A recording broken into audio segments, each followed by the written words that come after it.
So, kumusta mga kanoysi? Welcome back sa ating YouTube channel, Pilipinoysi. So, ngayong araw, another update naman tayo about politika ng ating bansa. No?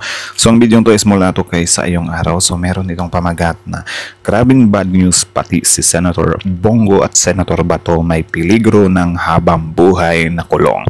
So, yan yung panonoodin natin ngayon para bibigyan natin to ng reaction. Tapos, yun, kayo na lang din bahalang humusga. No? So, bago na rin to simulan, sa iyong araw, supportahan nyo yan. Tapos, syempre, kung trip nyo ng mga ganitong reaction video, may kasama kayong manood, huwag nyo na rin kalimutang supportahan yung YouTube channel natin, Pilipinoysi. So, mga kanoysi, hindi na natin to patatagalin pa. Simulan na natin, baka agawin pa ng China. Again, ang pamagat ng videong ito, grabing bad news pati si Senator Bongo at Senator Bato may peligro ng habang buhay na kulong? Question mark. So, yan, again, sa iyong araw, Pilipinoysi, like, comment, share, subscribe. Start. Bad news. Senator Bato. Start 0. Grabing bad news. Senator Bato, Senator Bongo, at FPRRD at iba pa may nagpapadyang peligro ng habang buhay ng pagkakakulong. Hala, kumukulong na, mga kaibigan, ipanalangin natin ang bansang Pilipinas. Halika, atin itong pag-usapan mga kaibigan. Having nakita mula sa mga membro ng Philippine National Police, no, lalo na dun sa usapin ng AJK, no, at NBI din to support that investigation. Tinukoy ang mga kilalang personalidad na lumabag sa Crime Against Humanity Act na kinabibilangan ni dating Pangulong Rodrigo Duterte, dating Special Assistant to the President, at ngayon ay Senator Bongo, dating PNP Chief, at ngayon ay Senador Ronald Bato de la Rosa. Diba? Hindi nag-iisip yung mga DDS dito eh. Yung pinapanalo nila ngayong election na to ng midterm, diba? Yan pa yung mga may tsansa na makulong. Diba? Sayang lang yung mga boto. Tapos matatanggal lang din sa pwesto pagdating ng araw, diba? Na hahatulan na sila. My goodness. Tuloy. Limang iba pa. Grabing balita. Pati ako nagulat mga kaibigan. Habang buhay na kulungan. Umuusok na ang akusasyon kina Duterte, Bato at Bongo. Alam mong may masama kapag ang pangalan ng isang dating Pangulo, dalawang senador at ilang general ay binabanggit sa parehong sentence ng Crimes Against Humanity. Pero teka lang, hindi lang basta paratang ito. Ito na ang simula ng gulong ng hustisya. Kilala natin sila. Si Senator Ronald Bato de la Rosa, ang dating hepe ng PNP. Si Senator Bongo, ang loyal na kanang kamay, digong. At syempre, tapos kapag if ever hindi manalo or hindi makatakbo si BP Sara, kasi if ever ma-impeach, si Bongo daw yung patatakbuhin. Diba? So alam naman natin na nagtapuan nga si Bongo ngayon, ano? Dating Pangulong Rodrigo Duterte ang sinasabing arkitekto daw ng kontrobersyal na war on drugs. Pero bakit ngayon ang tatlong ito ay kinakasangkutan sa isang opisyal na ulat ng Kongreso na tila itinataka sa Bato? Ayon sa kanila, nagkaroon daw ng utos ng pagpatay, pagtanggap ng cash reward, pagpupondo mula sa Pogo. Pero hindi pa yan ang... Uy. Wait lang. Nabanggit din yung Pogo. Alam naman natin yung Pogo. Diba? Sino yung pinaka-involved sa Pogo? Hindi si Roqueta. Nandun sa ibang bansa. Diba? So, yari din pala si Harry Roque dito par. Ayon sa 66 pahinang report ng Quad Committee na tinanggap ng House of Representatives, may sistematikong pagpatay, pinondahan, inutos at ginantimpalaan mga pulis na nakapatay ng hinihinalang drug suspects na pupromote mga mayor at sibilyan. Pinapaslang daw kahit walang matibay na ebidensya. At ayon mismo sa mga dating... Kayo ba par, kung kayo yung tatanungin, excuse me, ano yung mas pabor sa inyo? Yung mga pulis na gumawa ng EJK, parusahan din ba sila or hindi? Hindi ba? Kasi hati yung opinion ng taong bayan dyan eh. Meron kasing ano na parang inutusan lang daw, no choice sila kundi sundin, so something like that pa. Or panagutin din sila. Like lahat talaga, 'di ba? From top to bottom na involved ng war on drugs. Diba? Comment nyo sa baba yung opinion nyo about yan. Siya, utos yan mula sa taas. Pero teka, bakit biglang napasok ang pangalan ni Bongo? Bongo is the key. Dahil ayon sa ulat, si Senator Bongo umano ang naging tapagbigay daw ng cash reward sa mga operatiba ng drug war. Ito'y ayon daw sa testimonya ni Joe Espinido na nagbigay daw si Go. Gayon din ang testimonya ni Regina Garma na totoo raw ang reward system. At saan daw galing ang pondo? Yung Rio Hinagarma, tao nila yon sa admin ni PRRD yun, FPRRD. So, alam nyo na, parang whistleblower yung atake. Sinasabi na Pogo daw.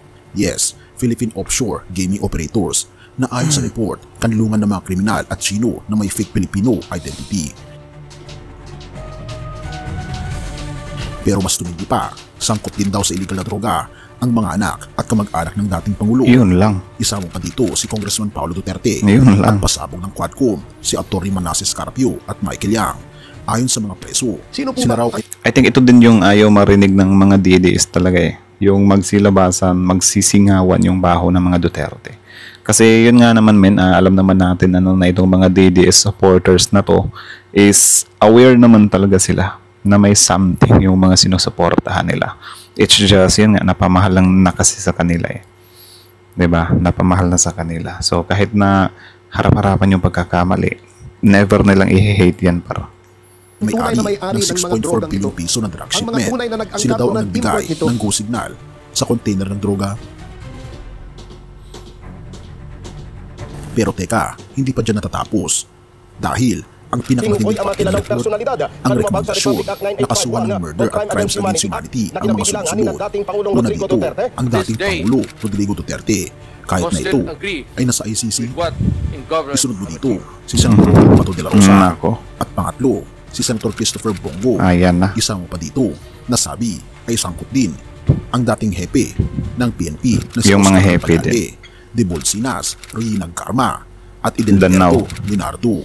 Pero hindi lang basta kaso ito, kundi batay sa Republic Act 9851, ang batas na pumaparusahan ng reklusyon perpetua o habang buhay ng pagkakakulong. Nako. At isa pa dito, ibinunyag ang mga lihim na account, isinama sa rekomendasyon sa umano'y joint account ni na Duterte at Vice President Sara Duterte na Nako. sinasabing nakatanggap ng pera mula sa drug link financer na si Sam Uy. Therefore, kung mapapatunayan ang mga ito, hindi lang political career ang nakataya, kundi ang kalayaan at ang alaala ng kanilang pamumuno. At nakakalungkot ito mga kaibigan kung ito ay totoo. So, yun lang naman mga kanoisy. So, kayo ano masasabi nyo dito, comment down below. Tapos yun, pag-usapan natin yan sa comment section, ano.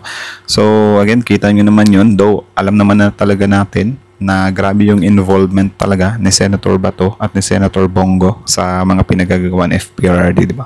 Si Harry Roque nga, di ba? Todo tanggi na ngayon. So, malalaman na lang talaga natin yan kapag darating na yung araw na ipapatawag na sa ICC itong dalawang senador na to, ano. So, again, hanggang dito na lang muna. So, sa yung araw, supportahan nyo yan. Original video link in the description box below. Tapos, yun, panoorin nyo rin, subscribe nyo rin. Tapos, yun, syempre, bago nyo rin iwan yung channel natin, don't forget to like, comment, share, subscribe. So, kita nyo naman yun, par. Diba? Grabe talaga to. Di, yung ano nga yung reclusion perpetua, parang ano pa nga sila doon eh. Diba? Kasi kung tutusin, dapat sana, bitay sila. Diba? Kasi grabe yung pagtatraidor nila sa bayan eh.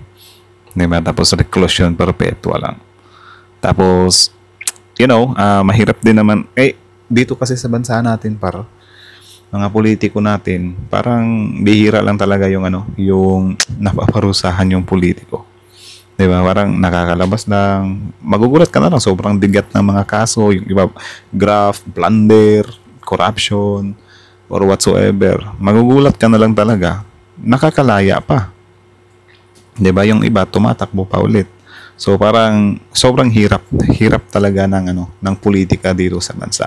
Kaya nga yung si FPRRD, kung hindi yun sa dahig na idala, kung sa Pilipinas yun, baka malamang sa malangang mga ilang taon, wala na.